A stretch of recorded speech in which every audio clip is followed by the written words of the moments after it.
Guys उम्मीद करता हूँ तुम्हारे नो फैप की जर्नी अच्छी चल रही होगी। तो गाइज़ आज हम लोग फेलियर्स के ऊपर बात करेंगे। सक्सेस के ऊपर बहुत बातें हो गई, कुछ बातें रियलिटी की होनी चाहिए लाइफ में। तो रियलिटी में सबसे अहम चीज़ जो मुझे लगती है ना, वो फेलियर्स होते। ये नो फैप की तुम्हारी जर्नी हो, तुम्हारी अपनी लाइफ हो, तुम्हारे गोल्स हो, तुम्हारे रिलेशनशिप हो, तुम्हारे ड्रीम्स हो, तुम्हारा यू नेम इट, और तुमको लगता है कि उसमें तुमको फेलियर नहीं मिलेगा ना, इट मीन्स कि वो तुम फिर कोई चैलेंजिंग काम नहीं कर रहे हो।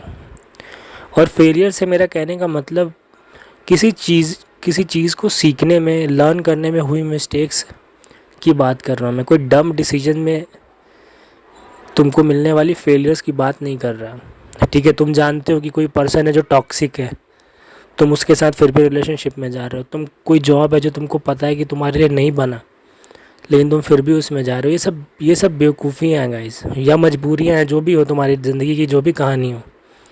लेकिन ये उस फेलियर्स की मैं बात नहीं कर रहा, कॉम्प्रोमाइज़ेस की बात नहीं कर रहे हम लोग।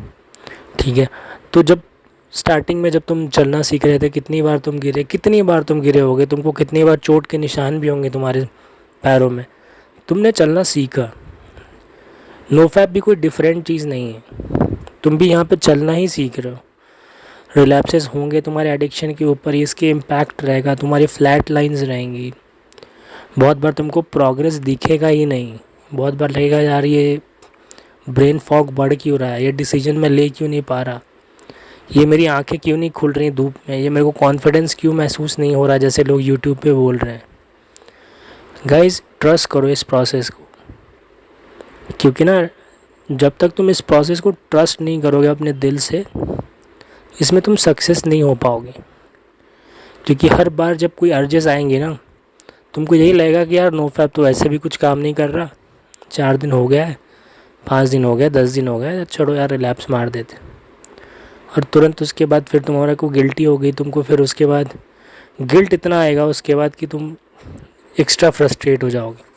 आने से पहले मेरा नो फैप का ऑब्जर्वेशन है कि ना, मेरे को ऐसा पता नहीं, हो सकता है काश मैं गलत ही हूँ, मैं खुश हो जाऊँगा अगर मैं गलत साबित हुआ तो।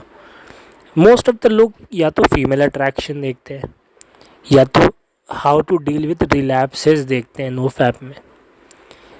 या तो तुमको सिर्फ अट्रैक्शन चाहिए, और तुमको फेलियर जब आता है तो तुम चाहते हो कोई सामने वाला बंदा आएगा और कुछ बोल देगा कि मेरी ज़िंदगी बदल जाएगी। ठीक है गाइस, एक बात समझो, जब तुम पुरानी मूवीज़ या सीरियल देखते थे ना, तो ना उसमें क्या होता था कि मतलब वैसे धार्मिक देखोगे ना, तो एक एक कोई ऋषि मुनि होते थे, वो भी तपस्या कर रहे होते थे। एक तरफ एक राक्षस होता था, वो भी यही करता था, तपस्या ही करता था। ठीक है, बट दोनों का आउटकम कितना अलग आता था। राक्षस जो होता था वो तपस्या करके वरदान लेता था और खुद ही बर्बाद हो जाता था उसी से। और तब जो बाकी ऋषि मुनि होते थे उनको वरदान मिलता था, या नॉर्मल इंसान को उसकी लाइफ उससे बेटर हो जाती थी। उस इंसिडेंट से तुमको क्या सीखने को मिलता कि राइट एक्सपेक्टेशन लेके चलो। ठीक है, बबूल के पेड़ पे आम मत उगाओ, गलत चीज़ मांगोगे तो गलत आउटकम ही निकलेगा उसका। जिसको फीमेल अट्रैक्शन के लिए जो मर रहे हैं ना, सबसे ज़्यादा रिलैप्स वही मारेंगे, क्योंकि ना उनको मतलब इतनी गलत एक्सपेक्टेशन वो सेट करके चल ही रहे हैं ना, उनको मिलेगी अट्रैक्शन। इसमें कोई भी दो राय नहीं है कि उसको अट्रैक्शन नहीं मिलेगी। लेकिन नो फैप का जो जो स्कोप है ना, नो फैप की जो कैपेबिलिटी है ना, वो इससे कई गुना ऊपर है, और तुमको एक्सपेक्टेशन भी इससे कई गुना ऊपर की ही रखनी चाहिए मेरे हिसाब से। और गाइस फेलियर के कॉन्टेक्स्ट में एक बहुत अजीब सी बात ये भी है ना, कि हमारी सोसाइटी, जिस सोसाइटी में हम रहते हैं, हमारे चारों तरफ की जो एक इन्वायरमेंट है ना, वो सक्सेस को बहुत अप्रिशिएट करता है। तुम बहुत पढ़ने वाले हो लेकिन तुम्हारा रिजल्ट नहीं हो रहा है, तो तुमको वो लोग कहेंगे कि यार ये बस किताब कॉपी खोल के ये बस शो ऑफ करता रहता है 6-6 घंटे, कुछ करता नहीं है।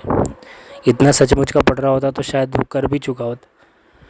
तो ये चीज़ होती है, वो लोग तुम्हारे फेलियर्स को ना अप्रिशिएट नहीं करते कि इस बंदे ने मेहनत करी है, इस बंदे ने अपना एक एक मिनट यूज़ किया हुआ है और तब जाके ये फेल हुआ है, तो शायद अगली बार वो पास भी हो जाए। तो ये इस तरह की सोसाइटी में हमारे भाई थॉट प्रोसेस भी ऐसा डेवलप हो जाता है कि फेलियर ना कोई गलत चीज़ है। और ये इसी वजह से जब तुम रिलैप्स करते हो ना नो फैप में, तुमको लगता है कि तुमसे कोई बहुत बड़ा गुनाह हो गया है, कोई जुर्म हो गया है। तुम्हारे दिमाग में कभी भी एक चीज़ नहीं आती कि नॉर्मल चीज़ है भाई, मैं रिकवर कर रहा हूँ। जहाँ मैं दिन में 2 बार फैपिंग करता था, वहाँ मैंने इतने दिन रोका है अपने आप को। कितना बड़ा प्रोग्रेस है। बस मैंने कोई एक माइलस्टोन नहीं टच किया, इसका मतलब ये तो नहीं है ना कि मेरी पूरी जर्नी ख़राब है। तो ये चीज़ तुम्हारे दिमाग में एक लूप में थॉट्स आने लग जाते हैं कि तुमसे कुछ गलत हुआ है, तुमसे कोई गुनाह हो गया है। भाई बहुत नेचुरल सी चीज़ है फेल होना। एक ही सिक्के के 2 पहलू हैं, सक्सेस एंड फेलियर्स। ठीक है, और इसमें कुछ बड़े बात नहीं। तुम किसी भी बड़े से बड़े इंसान का नाम लो जो फेल ना हुआ हो, कमेंट में बता देना कि वो फेल ना हुआ। ठीक है, तुमको पता चल जाएगा फेल वही नहीं होते हैं जो कुछ नहीं करते। तो गाइस, फेल होना, थोड़ा सा डरना कुछ ख़राबी नहीं है इस चीज़ में।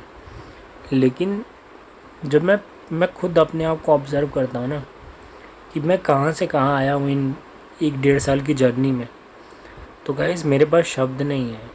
ठीक है, जो मेरे को पर्सनली जानते हैं ना, उनको लगता होगा ना कि इसने क्या काला जादू कर दिया है अपने ऊपर, इसकी लाइफ इतनी चेंज हो गई। और फैक्ट इसकी वो क्या सोचता है मेरे को मैटर नहीं करता। मैं बहुत खुद में खुश रहता हूँ और खुद की कंपनी को एंजॉय करता हूँ, अपने फेलियर्स को एंजॉय करता हूँ। तभी मैं कहता हूँ गाइस, ब्लेस द मैस। ठीक है, वो फिक्स हो जाएगा कल को। आज थोड़ा सा मैसी लग रहा है ये, लेकिन उसमें कोई बुराई नहीं है। तुमने रिलैप्स कर दिया आज, तुम कल स्ट्रीक बनाओगे। तुम्हारी स्ट्रीक स्टार्ट हो चुकी है ऑलरेडी, कुछ घंटे ऑलरेडी तुम्हारी स्ट्रीक में तुम हो ऑलरेडी। तो अंटिल तुमने गिव अप नहीं किया है ना, तो तुम सक्सेस की तरफ ही जा रहे हो guys. Thank you very much.